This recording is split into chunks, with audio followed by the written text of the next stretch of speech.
প্রিয় দর্শক বন্ধু, একটা কাচের সলিড গ্লাস আছে, একটা লাল রঙের সিল্কের রুমাল আছে, রেখে দিলাম।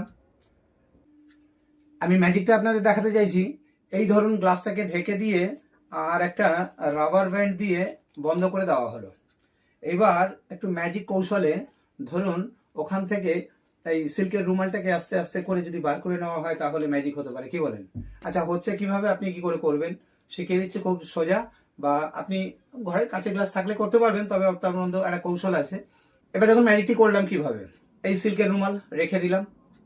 এবার একটা রুমাল দিয়ে এটাকে ঢাকা দেওয়া হচ্ছে। আসল ব্যাপারটা হচ্ছে এটাকে মেইন কৌশল হচ্ছে একটু উল্টিয়ে দেওয়া, ব্যাস। এই ওপরটায় ঢেকে এটার ওপরে গার্ডার লাগিয়েছিলাম আমি, একই রকম দেখতে, গ্লাসটা মনে হচ্ছে ঠিকই আছে।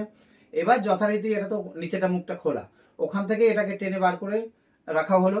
এবার সাবধানে কিন্তু যেটা করতে হবে, এইটা খুললেন রাবার ব্যান্ড। এবার গ্লাসটা যখন উল্টাচ্ছেন তখন এই রুমালটা উঁচু করতে করতে তার মাঝখানে টুক করে ঘুরিয়ে আবার খোলা মুখটা ওপরে রেখে দিচ্ছে। Thank you.